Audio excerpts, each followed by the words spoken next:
ವಿಧಾನಸಭಾ ಕಲಾಪದಲ್ಲಿ honey trap ಕೋಲಾಹಲ. ಯತ್ನಾಳ್ ಸಿಡಿಸಿದ ಬಾಂಬ್. ಹನಿ ಟ್ರ್ಯಾಪ್ ಮಾಡಿದವರ ವಿರುದ್ಧ ರಾಜಣ್ಣ ರವರವ. ಶನಿವಾರ ಬಂದ್ ಆಗೋದು ಫಿಕ್ಸ್, ಆದರೆ ಗೊಂದಲ ಇದೆ 101. ಬಂದ್ ಇದ್ದರೂ ಶಾಲೆಗಳಿಗೆ ರಜೆ ಇಲ್ವಂತೆ. ಬೆಂಗಳೂರು ಡಿಸಿ ಸ್ಪಷ್ಟನೆ. ಪಿಂಚಣಿ ಹೊಂದಿಸಲು ಜನರಿಗೆ ಕರೆಂಟ್ ಶಾಕ್. ಮಧ್ಯರಾತ್ರಿ 1 ಗಂಟೆವರೆಗೆ ಪಬ್ ಓಪನ್ ಇರುತ್ತಾ? ಡಿಸಿಎಂ ಕೊಟ್ಟ ಸುಳಿವೇನು? ಮಂಡ್ಯ ಜನ ಛತ್ರಿಗಳು ಎಂದಿದ್ದ ಡಿಕೆಶಿ ವಿರುದ್ಧ ಸ್ವಾಭಿಮಾನಿ ಜನ ನಿಗಿ ಕೆಂಡ. ಹೌದು, ನಂಗೆ ಮದ ಜಾಸ್ತಿ, ಏನೀಗ ಎಂದಿದ್ಯಾರು? ಎಲ್ಲವನ್ನು ನೋಡೋಣ ಕರ್ನಾಟಕ ಟಾಪ್ 20ಯಲ್ಲಿ. ವಿಧಾನಸಭೆಯಲ್ಲಿ ಹನಿ ಟ್ರ್ಯಾಪ್ ಸುದ್ದಿ ಹಲ್ಚಲ್ ಸೃಷ್ಟಿಸಿದೆ. ಸದನದಲ್ಲಿ ಬಿಜೆಪಿ ಶಾಸಕ ಯತ್ನಾಳ್ ಮಾತನಾಡಿ, ಸಹಕಾರ ಸಚಿವರ ಮೇಲೆ ಹನಿ ಟ್ರ್ಯಾಪ್ ಆಗಿದೆ. ಜನಪ್ರತಿನಿಧಿಗಳನ್ನ ಟಾರ್ಗೆಟ್ ಮಾಡಲಾಗ್ತಿದೆ, ಬ್ಲಾಕ್ ಮೇಲ್ ಮಾಡಲಾಗ್ತಿದೆ. ಕನ್ನಡ ನಾಡಿನ ಸಂಸ್ಕೃತಿಯಲ್ಲಿ ಹನಿ ಟ್ರ್ಯಾಪ್ ಬಂದಿರೋದು ಸರಿಯಲ್ಲ. ಈ ಬಗ್ಗೆ ಸಿಎಂ ಕ್ರಮ ಕೈಗೊಳ್ಳಬೇಕು ಎಂದು ಒತ್ತಾಯಿಸಿದ್ರು. ಈ ವೇಳೆ ಅಲ್ಲೇ ಇದ್ದ ಸಚಿವ ರಾಜಣ್ಣ ಮಾತನಾಡಿ, ನನ್ನ ಮೇಲೆ ಹನಿ ಟ್ರ್ಯಾಪ್ ಮಾಡಲು ಯತ್ನಿಸಲಾಗಿದೆ ಎಂದರು. ಜೊತೆಗೆ ನನ್ನದು ಒಬ್ಬನದ್ದೇ ಅಲ್ಲ, 48 ಜನರ ಹನಿ ಟ್ರ್ಯಾಪ್ ಮಾಡಿದ್ದಾರೆಂದು ಸ್ಫೋಟಕ ಹೇಳಿಕೆ ನೀಡಿದ್ದಾರೆ. ಅಷ್ಟೇ ಅಲ್ಲದೆ ಆಡಳಿತ ಸರ್ಕಾರದವರಷ್ಟೇ ಅಲ್ಲ, ಕೇಂದ್ರ ಸರ್ಕಾರ ಸೇರಿ ಎಲ್ಲಾ ಪಕ್ಷದ ನಾಯಕರನ್ನ ಹನಿ ಟ್ರ್ಯಾಪ್ ಮಾಡಲಾಗಿದೆ ಎಂದರು. ಈ ಬಗ್ಗೆ ಗೃಹ ಸಚಿವರು ತನಿಖೆ ಮಾಡಿಸಬೇಕೆಂದು ಆಗ್ರಹಿಸಿದ್ರು. ಜೊತೆಗೆ ರಾಜಣ್ಣನವರು ಲಿಖಿತವಾಗಿ ದೂರು ನೀಡಿದ್ರೆ ಉನ್ನತ ಮಟ್ಟದ ತನಿಖೆ ಮಾಡಿಸುತ್ತೇನೆ ಎಂದು ಪರಮೇಶ್ವರ್ ಘೋಷಿಸಿದ್ರು. ಶನಿವಾರ ಕರ್ನಾಟಕ ಬಂದ್ ಮಾಡಿಯೇ ತೀರೋದಕ್ಕೆ ಕನ್ನಡಪರ ಸಂಘಟನೆಗಳು ಮುಂದಾಗಿದೆ. ಆದರೆ ಕರ್ನಾಟಕ ಬಂದ್ಗೆ 2 ದಿನ ಬಾಕಿ ಉಳಿದಿದ್ದು ಶಾಲಾ ಮಕ್ಕಳಲ್ಲಿ ಟೆನ್ಷನ್ ಶುರುವಾಗಿದೆ. ಯಾಕಂದ್ರೆ ಎಕ್ಸಾಮ್ ಟೈಮ್ನಲ್ಲಿ ಬಂದ್ ಮಾಡಿದ್ರೆ ಹೇಗೆ, ನಮಗೆ ಕಷ್ಟ ಆಗಲ್ವಾ? ಬಂದ್ ವಾಪಸ್ ತೆಗೆದುಕೊಳ್ಳಿ ಅಂತ ಆಗ್ರಹಿಸಿದ್ದಾರೆ. ಆದರೆ ಶಿಕ್ಷಣ ಇಲಾಖೆ ಯಾವುದೇ ನಿರ್ಧಾರಕ್ಕೆ ಬಾರದೇ ಇರೋದು ಮಕ್ಕಳು ಪೋಷಕರಲ್ಲಿ ಆತಂಕ ಹೆಚ್ಚಿಸಿದೆ. ಬಂದ್ ದಿನ ಪರೀಕ್ಷೆಗಳು ನಡೆಯುತ್ತಾ ಅನ್ನುವಂತಹ ವಿದ್ಯಾರ್ಥಿಗಳ ಗೊಂದಲಗಳಿಗೆ ಶಿಕ್ಷಣ ಸಚಿವ ಮಧು ಬಂಗಾರಪ್ಪ ಸ್ಪಷ್ಟನೆ ಕೊಟ್ಟಿದ್ದಾರೆ. ಸಭೆ ನಡೆಸಿ ವಿದ್ಯಾರ್ಥಿಗಳಿಗೆ ತೊಂದರೆ ಆಗದಂತೆ ನಿರ್ಧಾರ ಕೈಗೊಳ್ಳುವುದಾಗಿ ಸಚಿವರು ತಿಳಿಸಿದ್ದಾರೆ. ಮಕ್ಕಳ ಹಿತದೃಷ್ಟಿಯಿಂದ ದಯವಿಟ್ಟು ಬಂದ್ ದಿನಾಂಕ ಬದಲಾಯಿಸಿ ಅಂತ ಖಾಸಗಿ ಶಾಲೆಗಳ ಒಕ್ಕೂಟ ಕ್ಯಾಂಪ್ಸ್ ಮನವಿ ಮಾಡಿದೆ. ಶಾಲೆಗಳಿಗೆ ರಜೆ ಕೊಡೋದಕ್ಕಾಗಲ್ಲ ಅಂದಿದೆ.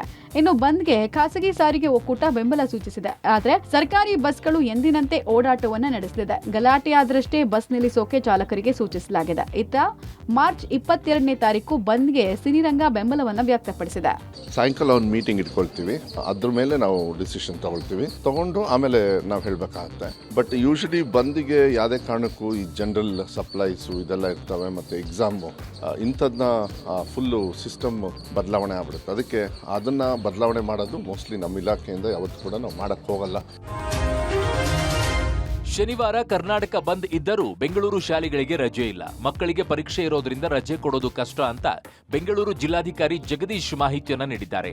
ಇನ್ನು ಈ ವಿಚಾರವಾಗಿ ಅಧಿಕಾರಿಗಳ ಜೊತೆಗೆ ಸಭೆ ನಡೆಸಿ ಮುಂದಿನ ನಿರ್ಧಾರ ಹೇಳ್ತೀವಿ ಅಂದ್ರು. ಶನಿವಾರದ ಕರ್ನಾಟಕ ಬಂದ್ಗೆ ಚಿತ್ರೋದ್ಯಮ ನೈತಿಕ ಬೆಂಬಲವನ್ನ ಸೂಚಿಸಿದೆ. ಮಾರ್ನಿಂಗ್ ಶೋ ಕ್ಯಾನ್ಸಲ್ ಮಾಡುವ ಮೂಲಕ ಪ್ರದರ್ಶಕರ ಸಂಘಟನೆ ಬಂದ್ಗೆ ಬೆಂಬಲವನ್ನ ಸೂಚಿಸಿದೆ. ಇನ್ನು ವಾಣಿಜ್ಯ ಮಂಡಳಿಯೂ ಇದಕ್ಕೆ ಬೆಂಬಲವನ್ನ ನೀಡೋ ಸಾಧ್ಯತೆ ಇದೆ ಎನ್ನಲಾಗಿದೆ. ಇನ್ನೊಂದು ಕಡೆಗೆ ಬೀದಿ ಬದಿ ವ್ಯಾಪಾರಿಗಳ ಸಂಘಟನೆಯು ನೈತಿಕವಾಗಿ ಬೆಂಬಲವನ್ನ ಸೂಚಿಸಿದೆ. ಇನ್ನು ಕರ್ನಾಟಕ ಬಂದ್ಗೆ ಸರ್ಕಾರದ ಬೆಂಬಲ ಇಲ್ಲ ಅಂತ ಪರಿಷತ್ನಲ್ಲಿ ಡಿಸಿಎಂ ಡಿಕೆ ಶಿವಕುಮಾರ್ ಉತ್ತರ ನೀಡಿದ್ದಾರೆ. ಸದ್ಯಕ್ಕೆ ಈ ಬಂದ್ ಅವಶ್ಯಕತೆ ಇರಲಿಲ್ಲ, ಸರ್ಕಾರದ ಜೊತೆಗೆ ಅವರು ಮಾತನಾಡಬೇಕಿತ್ತು ಅಂತ ಡಿಸಿಎಂ ಹೇಳಿದ್ದಾರೆ. ಸದ್ಯಕ್ಕೆ ಅವಶ್ಯಕತೆ ಇರಲಿಲ್ಲ, ಸರ್ಕಾರದ ಹತ್ರ ಮಾತಾಡಬೇಕಾಯ್ತು. ಬಂದ್ ಏನು ಕರೆದಿದ್ದಾರೆ ಅಂತ ಮಕ್ಕಳಿಗೆಲ್ಲ ಬಹಳ ಅನುಕೂಲ ಆಗ್ತದೆ. ನಾವು ವಿ ಡೋಂಟ್ ವಾಂಟ್ ಎನ್ಕರೇಜ್. ಈ ಬಂದ್ಗಿಂದೆಲ್ಲ ಕೋರ್ಟ್ಗಳಲ್ಲೂ ಕೂಡ ಎನ್ಕರೇಜ್ ಮಾಡೋದಿಲ್ಲ. ಪೊಲಿಟಿಕಲಿ ಆಗಲಿ ಯಾರೇ ಆಗಲಿ ಮಾಡೋದು ಸಂದರ್ಭ ಇಲ್ಲ. ನಾವು ಅವ್ರಿಗೆ ತಿಳುವಳಿಕೆ ಕೊಡ್ತೀವಿ. ಎಸ್ಕಾಂಗಳ ಪಿಂಚಣಿ ಹಣ ಹೊಂದಿಸೋದಕ್ಕೆ ಜನರ ಜೇಬಿಗೆ ಸರ್ಕಾರ ಕತ್ತರಿ ಹಾಕಿದೆ. ಸಿಬ್ಬಂದಿಯ ಪಿಂಚಣಿ ದುಡ್ಡಿಗಾಗಿ ಪ್ರತಿ ಯೂನಿಟ್ಗೆ 36 ಪೈಸೆಯಂತೆ ದರವನ್ನ ಕರ್ನಾಟಕ ವಿದ್ಯುತ್ ನಿಯಂತ್ರಣ ಆಯೋಗ ಏರಿಕೆ ಮಾಡಿದೆ.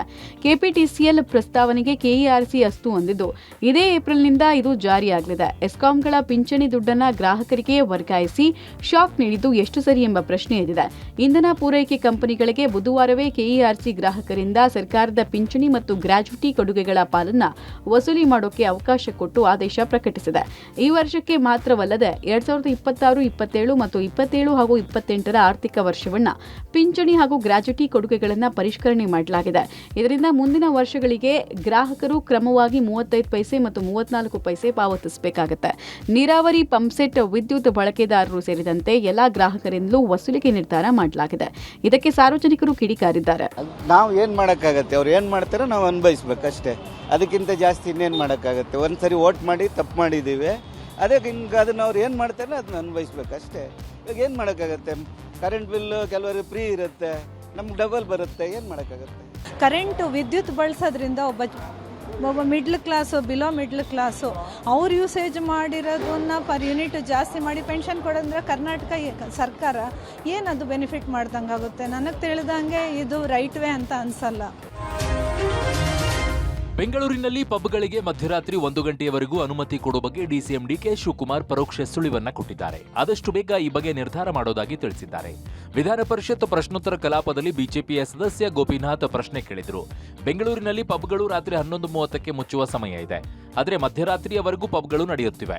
ಇಂದಿರಾನಗರ ಸೇರಿ ಅನೇಕ ಕಡೆ ನಿಯಮ ಮೀರಿ ಪಬ್ ನಡೀತಾ ಇವೆ. ಇದನ್ನೇ ನೆಪ ಇಟ್ಕೊಂಡು ಪೊಲೀಸರು ಪಬ್ ಅವರಿಗೆ ಕಿರುಕುಳ ಕೊಡುವ ಕೆಲಸ ಮಾಡ್ತಾ ಇದ್ದಾರೆ. ರೆಸ್ಟೋರೆಂಟ್ಗಳಿಗೆ ರಾತ್ರಿ 1 ಗಂಟೆಯವರೆಗೂ ಸರ್ಕಾರ ಅವಕಾಶ ಕೊಟ್ಟಿದೆ. ಅದರಂತೆ ಬೆಂಗಳೂರಿನಲ್ಲಿ ಪಬ್ಗಳಿಗೂ ರಾತ್ರಿ 1 ಗಂಟೆಯವರೆಗೂ ಅವಕಾಶವನ್ನ ಕೊಡಿ ಅಂತ ಮನವಿ ಮಾಡಿದ್ರು. ಇದಕ್ಕೆ ಅಬಕಾರಿ ಸಚಿವ ತಿಮ್ಮಾಪುರ್ ಉತ್ತರವನ್ನ ನೀಡಿ, ಅಬಕಾರಿ ಇಲಾಖೆಯಲ್ಲಿ 2 ರೀತಿ ಪಬ್ಗಳಿವೆ, ನಾವು ಅನುಮತಿಯನ್ನ ಕೊಡ್ತೀವಿ ಅಂದ್ರು. ತಿಮ್ಮಾಪುರ್ ಮಾತಿಗೆ ಡಿಸಿಎಂ ಡಿಕೆ ಶಿವಕುಮಾರ್ ಮಧ್ಯಪ್ರವೇಶ ಮಾಡಿ ಮಾತನಾಡಿದ್ರು. ನಾವು ಬಹಳ ದೂರದೃಷ್ಟಿಯಿಂದ ಆಲೋಚನೆ ಮಾಡಬೇಕು. What ever is telling is right, I fully agri ಇಟ್ಟು. ನನಗೂ ಬೇಕಾದಷ್ಟಿದೆ. ಅವ್ರ ಡಿಪಾರ್ಟ್ಮೆಂಟ್ ಅಲ್ಲಿ ಏನೋ ಸರ್ಕ್ಯುಲರ್ ಹಾಕೊಂಡ್ಬಿಟ್ಟಿರ್ತಾರಲ್ಲ, ಈ ನೆಪದಲ್ಲೇ ಬರೀ ಹರಾಸ್ಮೆಂಟ್ ಜಾಸ್ತಿ ಆಗ್ತಾ ಇದೆ. All harassment is going on ಆಗ್ತಾ ಇದೆ, ಅದು ಅರ್ಥ ಇದೆ. ನಾನು ಹೋಮ್ ಮಿನಿಸ್ಟ್ರು ಕೂತ್ಕೊಂಡು ಎಕ್ಸೈಸ್ ಮಿನಿಸ್ಟರ್ ಕರೆಸ್ಬಿಟ್ಟು ವಿಲ್ ಸಾಲ್ವ್ ದಿಸ್ ಪ್ರಾಬ್ಲಮ್. ಮಂಡ್ಯದವರು ಛತ್ರಿಗಳು ಎಂಬ ಡಿಸಿಎಂ ಡಿಕೆ ಶಿವಕುಮಾರ್ ಹೇಳಿಕೆಗೆ ಸಕ್ಕರೆ ನಾಡು ಮಂಡ್ಯ ಜಿಲ್ಲೆಯಲ್ಲಿ ಭಾರಿ ಆಕ್ರೋಶ ವ್ಯಕ್ತ ಆಗಿದೆ. ಜಿಲ್ಲೆ ಜನರಿಗೆ ಡಿಕೆಶಿ ಅವಮಾನ ಮಾಡಿದ್ದಾರೆ. ಮಂಡ್ಯ ಜನರ ಭಿಕ್ಷೆಯಿಂದ ಕಾಂಗ್ರೆಸ್ಗೆ ಅಧಿಕಾರ ಸಿಕ್ಕಿದೆ. 7ರಲ್ಲಿ 5 ಕ್ಷೇತ್ರಗಳು ಕಾಂಗ್ರೆಸ್ ಶಾಸಕರು ಆಯ್ಕೆ ಹಾಕಿದ್ದಾರೆ ಅಂತ ಸಾಮಾಜಿಕ ಜಾಲತಾಣದಲ್ಲಿ ಜನ ಡಿಕೆಶಿ ವಿರುದ್ಧ ತೀವ್ರ ಆಕ್ರೋಶ ಹೊರಹಾಕಿದ್ದಾರೆ. ಅಧಿಕಾರಕ್ಕಾಗಿ ಮಂಡ್ಯ ಜನರ ಬಳಿ ಬಂದು ಪೆನ್ನು ಪೇಪರ್ ಕೊಡಿ ಅಂತ ಅಂಗಲಾಚಿದ್ದು ಮರೆತೇ ಹೋಯ್ತಾ ಅಂತ ಡಿಸಿಎಂ ಅವರೇ. ಮಂಡ್ಯದವರು ಸಿಎಂ ಆಗಿದ್ದಾಗ ಅವರ ಕಾಲಿಗೆ ಬಿದ್ದು ಬೆಳೆದವರು ನೀವು. ಇಂಥ ದುರಂಕಾರಿಗೆ ಸರಿಯಾದಂತಹ ಬುದ್ಧಿ ಕಲಿಸಬೇಕು. ಅತಿ ಹೆಚ್ಚು ಕನ್ನಡ ಮಾತನಾಡುವ ಜಿಲ್ಲೆ ಜನರಿಗೆ ಅವಮಾನ ಮಾಡಿದ್ದೀರಿ. ಈ ಮೂಲಕ ಮಂಡ್ಯ ಜನತೆಗೆ ಯುಗಾದಿ ಬೋನಸ್ ಕೊಟ್ಟಿದ್ದೀರಿ ಅಂತ ಸಾಲು ಪೋಸ್ಟ್ ಹಾಕಿ ಜನ ಆಕ್ರೋಶ ಹೊರಹಾಕಿದ್ದಾರೆ. ಕ್ಷಮೆ ಕೇಳದೇ ಇದ್ರೆ ಮಂಡ್ಯಕ್ಕೆ ಬಂದಾಗ ಕಪ್ಪು ಬಾವುಟ ಪ್ರದರ್ಶನ ಮಾಡುವುದಾಗಿ ವಾರ್ನಿಂಗ್ ಕೊಟ್ಟಿದ್ದಾರೆ. ಅಧಿಕಾರದ ಮದದಿಂದ ಡಿಕೆ ಶಿವಕುಮಾರ್ ಹೀಗೆ ಮಾತಾಡ್ತಾ ಇದ್ದಾರೆ ಅಂತ ಬಿಜೆಪಿ ನಾಯಕರು ವಾಗ್ದಾಳಿ ನಡೆಸಿದ್ದಾರೆ. ಮಂಡ್ಯ ಜಿಲ್ಲೆ ಜನ ಡಿಕೆ ಶಿವಕುಮಾರನ್ನ ಪ್ರಶ್ನೆ ಮಾಡಬೇಕು. ಮೇಕೆದಾಟು ಅಂತೇಳಿ ಪಾದಯಾತ್ರೆ ಮಾಡಿ ಅಧಿಕಾರಕ್ಕೂ ಕೂಡ ಬಂದಾಗಿದೆ. ಏನ್ ಮಾಡಿದಿರಿ ಸ್ವಾಮಿ ಅಂತೇಳಿ ಅದನ್ನು ಕೂಡ ಪ್ರಶ್ನೆ ಮಾಡಬೇಕಾಗಿದೆ. ಏನಾಗಿದೆ, ಅಧಿಕಾರದ ಮದ ಈ ರೀತಿ ಮಾತನಾಡಿಸ್ತಿದೆ. ಪಾಪ ಅವ್ರು ತಪ್ಪಲ್ಲ. ಅಧಿಕಾರದಲ್ಲಿ ಶಾಶ್ವತವಾಗಿ ಇರ್ತೇವೆ ಅನ್ನೋ ಭ್ರಮೆ ಇವರ ನೆತ್ತಿಗೇನಿದೆ, ಅದು ಈ ರೀತಿ ಮಾತನಾಡಿಸ್ತಾ ಇರ್ತಕ್ಕಂಥದ್ದು. ಇನ್ನು ಎಲ್ಲೆಡೆ ವ್ಯಾಪಕ ಆಕ್ರೋಶ ವ್ಯಕ್ತವಾದ ಹಿನ್ನೆಲೆಯಲ್ಲಿ ವಿಧಾನಸೌಧದಲ್ಲಿ ಡಿಸಿಎಂ ಡಿಕೆ ಶಿವಕುಮಾರ್ ರಿಯಾಕ್ಟ್ ಮಾಡಿದ್ದಾರೆ. ಬಿಜೆಪಿ ನಾಯಕರು ಅಧಿಕಾರದ ಮದದಿಂದ ಡಿಕೆ ಶಿವಕುಮಾರ್ ಈ ರೀತಿ ಹೇಳಿಕೆ ಕೊಡ್ತಿದ್ದಾರೆ ಅಂತ ಕಿಡಿಕಾರಿದ್ರು. ಈ ಬಗ್ಗೆ ಡಿಕೆ ಶಿವಕುಮಾರ್ ಮಾತನಾಡಿ, ಹೌದಪ್ಪ, ನನಗೆ ಮದ ಜಾಸ್ತಿ ಇದೆ, ನನಗೆ ಮದ ಇದ್ರೆ ಕಡಿಮೆ ಮಾಡ್ಲಿ ಬಿಡ್ರಿ ಅಂತ ತಿರುಗೇಟು ಕೊಟ್ರು. ಮಂಡ್ಯ ಜನರಿಗೆ ಛತ್ರಿ ಅಂದಿದ್ದನ್ನ ವಿಜೇಂದ್ರ ನೋಡಿದ್ನ ಅಂತ ಏಕವಚನದಲ್ಲೇ ವಾಗ್ದಾಳಿ ನಡೆಸಿದ್ರು. ಜೊತೆಗೆ ನನಗೆ ಬೇಕಾದವರನ್ನ ನಾನು ಹೆಂಗ್ ಬೇಕಾದ್ರೂ ಕರಿತೀನಿ, ಪ್ರೀತಿಯಿಂದ ನಮ್ಮವರಿಗೆ ನಾವು ಹೆಂಗ್ ಬೇಕಾದ್ರೂ ಕರಿತೇವೆ, ಅದು ನಮ್ಮ ಇಂಟರ್ನಲ್ ಮಾತುಗಳು, ನಾನು ಯಾರಿಗೂ ಛತ್ರಿ ಅಂದಿಲ್ಲ, ಅದೆಲ್ಲ ಸುಳ್ಳು ಅಂತ ತಮ್ಮ ಹೇಳಿಕೆಯನ್ನ ಡಿಕೆ ಶಿವಕುಮಾರ್ ಸಮರ್ಥನೆ ಮಾಡ್ಕೊಂಡಿದ್ದಾರೆ. ಹೌದಪ್ಪ, ನನಗೆ ಮದ ಜಾಸ್ತಿ ಇದೆ, ನನ್ನ ಮದ ಇದ್ರೆ ಕಡಿಮೆ ಮಾಡಿ ಬಿಡೋರು. ಯಾವ ಛತ್ರಿ ಅಂತ ಹೇಳಿದ್ದೀನಿ ನಾನು? ಯಾರಿಗೆ ಹೇಳಿದ್ದೀನಿ ಛತ್ರಿ? ಇವಾಗೇನು ನೋಡಿದ್ದೇವೆ. ನಾನು ಬೇಕಾದವ್ರನ್ನ ನಾನು ಏನಾದ್ರು ಕರ್ತೀನಪ್ಪ. ಕೆಲವು ಕಳ್ಳ ನನ್ನ ಮಗನೇ ಅಂತ ಹೇಳ್ತಾರೆ, ಸುಳ್ಳು ನನ್ನ ಮಗನೇ ಅಂತ ಹೇಳ್ತಾರೆ, ಪ್ರೀತಿಯಿಂದ ಇನ್ನೊಂದು ಪ್ರೀತಿ ಮಾತಾಡ್ತಾರೆ. ಅದು ನಮ್ಮ ಇಂಟರ್ನಲ್ಲು, ನಮ್ಮ ಯಾರಿಗಾರೋ ನಾನು ಏನೇನು ಹೇಳ್ತೀನಿ. ಇದು ಯಾವ ಛತ್ರಿ ಅಂತ ಹೇಳಿದೆ ನಾನು? ಅವೆಲ್ಲ ಸುಳ್ಳು. ಯಾವ ಛತ್ರಿನೂ ಇಲ್ಲ, ಯಾವುದೂ ಇಲ್ಲ. ಬೆಂಗಳೂರಿನ ಅಶೋಕ್ ನಗರದಲ್ಲಿ ಭೀಕರ ಬೈಕ್ ಆಕ್ಸಿಡೆಂಟ್ ಒಂದು ನಡೆದಿದೆ. 2 ಸಹೋದರರು ಸ್ಥಳದಲ್ಲೇ ಸಾವನ್ನಪ್ಪಿದ್ದಾರೆ. ಮೃತರು ಶೇಖ್ ಸಲೀಂ, ಶೇಖ್ ಶಕೀಲ್ ಅಸ್ಲಾಂ ಅಂತ ಗುರುತಿಸಲಾಗಿದೆ. ಬೆಂಗಳೂರಿನ ಆನೆಪಳ್ಳಿ ನಿವಾಸಿಗಳಾದ ಸಹೋದರರು ಅಪ್ಪನ ಜೊತೆಗೆ ಬಜಾಜ್ ಸ್ಟ್ರೀಟ್ನಲ್ಲಿರುವಂತಹ ಹೋಟೆಲ್ನಲ್ಲಿ ಕೆಲಸ ಮಾಡಿಕೊಂಡಿದ್ರು. ಇಂದು ಬೆಳಗಿನ ಜಾವ 4:30 ಸುಮಾರಿಗೆ ಇಬ್ಬರು ನೀಲಸಂದ್ರದ ಕಡೆಗೆ ಸ್ನೇಹಿತನ ಗಾಡಿ ತೆಗೆದುಕೊಂಡು ಬಂದಿದ್ದಾರೆ. ಈ ವೇಳೆ ವೇಗವಾಗಿ ಬಂದು ನಿಯಂತ್ರಣ ತಪ್ಪಿ ಆನೆಪಳ್ಳಿಯ ಜಂಕ್ಷನ್ನಲ್ಲಿರುವ ಎಲೆಕ್ಟ್ರಿಕ್ ಪೋಲ್ಗೆ ಡಿಕ್ಕಿ ಹೊಡೆದಿದ್ದಾರೆ. ಪರಿಣಾಮ ಸ್ಥಳದಲ್ಲೇ ಇಬ್ಬರು ಪ್ರಾಣ ಬಿಟ್ಟಿದ್ದಾರೆ. ಇನ್ನು ಡಿಕ್ಕಿಯ ರಭಸಕ್ಕೆ ಬೈಕ್ನ ಮುಂಭಾಗ ಸಂಪೂರ್ಣವಾಗಿ ನಜ್ಜುಗುಜ್ಜಾಗಿದೆ. ಕೂಡಲೇ ಅಲ್ಲಿದ್ದ ಸ್ಥಳೀಯರು ಆಂಬ್ಯುಲೆನ್ಸ್ಗೆ ಕರೆ ಮಾಡಿ ಆಸ್ಪತ್ರೆಗೆ ಸೇರಿಸೋಕೆ ಮುಂದಾದ್ರು. ಓರ್ವ ಸ್ಥಳದಲ್ಲೇ ಮೃತಪಟ್ಟರೆ ಇನ್ನೋರ್ವ ಮಾರ್ಗದ ಮಧ್ಯೆ ಉಸಿರು ಚೆಲ್ಲಿದ್ದಾನೆ. ಇತ್ತ ಮೃತರ ಕುಟುಂಬಸ್ಥರ ಆಕ್ರಂದನ ಮುಗಿಲು ಮುಟ್ಟಿದೆ. ನಾಳೆ ವಿಶ್ವ ಜಲ ದಿನಾಚರಣೆ ಹಿನ್ನೆಲೆಯಲ್ಲಿ ಬೆಂಗಳೂರಿನ ಮಲ್ಲೇಶ್ವರಂನಲ್ಲಿರುವಂತಹ ಸ್ಯಾಂಕಿ ಕೆರೆಯಲ್ಲಿ ಕಾವೇರಿ ಆರತಿ ಮಾಡುವುದಾಗಿ ಡಿಸಿಎಂ ಡಿಕೆ ಶಿವಕುಮಾರ್ ಘೋಷಣೆ ಮಾಡಿದ್ರು.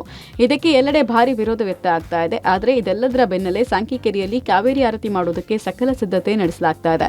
ನಾಳೆ ಸಂಜೆ ಜಲಮಂಡಳಿ ನೇತೃತ್ವದಲ್ಲಿ ಕಾವೇರಿ ಆರತಿ ನಡೆಯಲಿದ್ದು ಸಾರ್ವಜನಿಕರ ವೀಕ್ಷಣೆಗೆ ಚೇರುಗಳ ವ್ಯವಸ್ಥೆ ಮಾಡಲಾಗಿದೆ. ನೀರಿನ ಮಧ್ಯೆ ಫ್ಲೋಟಿಂಗ್ ಬ್ರಿಡ್ಜ್ಗೂ ತಯಾರಿ ಮಾಡಲಾಗ್ತಾ ಇದ್ದು ಲೈಟಿಂಗ್ ವ್ಯವಸ್ಥೆ ಮತ್ತು ದೊಡ್ಡ ದೊಡ್ಡ ಸ್ಪೀಕರ್ ಕೂಡ ಅಳವಡಿಸಿದ್ದಾರೆ. ಈ ಬಗ್ಗೆ ಡಿಸಿಎಂ ಡಿಕೆ ಶಿವಕುಮಾರ್ ಕೂಡ ಪ್ರತಿಕ್ರಿಯೆ ಕೊಟ್ಟಿದ್ದಾರೆ. ಮಲ್ಲೇಶ್ವರಂನ ಸ್ಯಾಂಕಿ ಟ್ಯಾಂಕಿಯಲ್ಲಿ ಪುಣ್ಯವಾದ ಜಾಗ ಇದೆ, ಹತ್ತಿರ ಇದೆ ಎಂದು ಅಲ್ಲೊಂದು ಪೂಜೆ ಮಾಡ್ತೀವಿ. 5-6 ಕೆರೆಯನ್ನ ಪರಿಶೀಲನೆ ಮಾಡಿದ್ದು ಇದು ಕೇವಲ ಒಂದು ದಿನದ ಕಾರ್ಯಕ್ರಮ, ಇದು ರಾಜಕೀಯ ಕಾರ್ಯಕ್ರಮ ಅಲ್ಲ, ಪಾಲಿಟಿಕ್ಸ್ ಮಾಡ್ತೀವಿ ಅಂತ ಹೆದರ್ಕೊಂಡಿರ್ಬೇಕಷ್ಟೇ ಅಂತ ಬಿಜೆಪಿ ನಾಯಕರ ಆರೋಪಕ್ಕೆ ತಿರುಗೇಟು ಕೊಟ್ಟರು. ಮಲ್ಲೇಶ್ವರಂ ಸ್ಯಾಂಕಿ ಟ್ಯಾಂಕ್ ಅಲ್ಲಿ ಒಂದು ಪುಣ್ಯವಾದಂಥ ಜಾಗ ಇದೆ. ಹಿಂದೆ ಎಲ್ಲ ಬೇಕಾದಷ್ಟು ಮಾಡಿದ್ದಾರೆ, ಕನ್ನಡ ರಾಜ್ಯೋತ್ಸವ, ಬೇರೆ ಬೇರೆ ಬರ್ತಡೇ, MLA ಬರ್ತಡೇ ಎಲ್ಲ ನಡೆದಿದೆ. ನಾವು ಅಲ್ಲೊಂದು ಪೂಜೆ ಹತ್ರ ಇದೆ ಅಂತೇಳಿ ನಾನು 5-6 ಕೆರೆಗಳನ್ನೆಲ್ಲ ಚೆಕ್ ಮಾಡಿಸಿದೆ. ಸೊ ಇಲ್ಲಿ ಒಂದು ಕಾವೇರಿ ಪೂಜೆ ಮಾಡಿಬಿಟ್ಟು ನೆಕ್ಸ್ಟ್ ಡೇಯಿಂದ ಆರತಿ ಮಾಡೋದು. ಇದು ಓನ್ಲಿ 1 ಡೇ ಪ್ರೋಗ್ರಾಮ್ ಮಾಡ್ತಾ ಇದ್ದೀವಿ.